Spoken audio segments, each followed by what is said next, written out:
Now, the last thing I think I really want to mention, and it really does belong in this lecture, is the effect of market type on revenue. And this is really interesting because you might have heard about startups about something called the hockey stick. And the hockey stick is actually this kind of curve. Now, it turns out what the hockey stick really represents are startups in a new market. Wow, well, that's kind of interesting. Why? Well, if you think about it, in a new market on year one, you have no customers. And so your revenue is essentially flat. And year two, revenue still might be flat. Year three, it might be flat. Year four, oh my gosh, something changed about the market. There might be a tipping point, an inflection point, where sales literally go exponential and start to skyrocket. What happened is a market that didn't exist, all things have just come together, and it's become the year of online education, or it's become the year of the network, or it's become the year of the mobile phone or smartphone. The unfortunate part is most startups who are in a new market see something that look like this and go out of business. So what we're really hoping for is we could influence and affect this tipping point by our customer strategies, our value proposition, and our get, keep, and grow strategies. But the key idea is we want to hoard as much cash as we can because almost no startup in a new market can affect the diffusion of innovation by itself. Other things need to happen. And by the way, this little bump in year one, this represents the fallacy in new markets.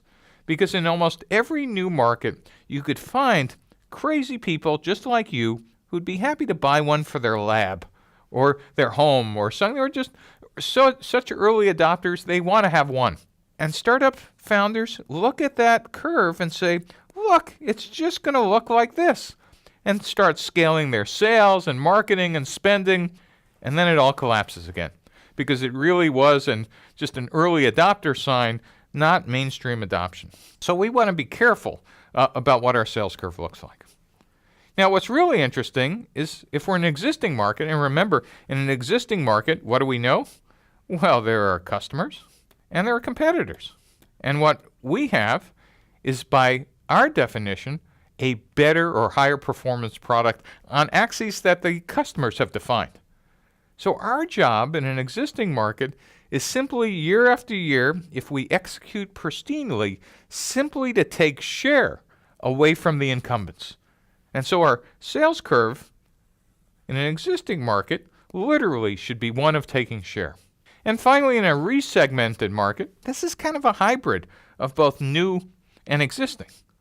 And what's happening in years 1, 2, 3, etc., in the early days, is you're actually getting revenue from an existing market. That is, people might actually kind of find you are an okay substitute, but really don't understand your unique value until some tipping point where they realize, oh my gosh, you're just not another vendor in an existing market. You actually solve better a set of needs for a niche, or you're a low-cost supplier that really makes you unique and special, and revenues take off.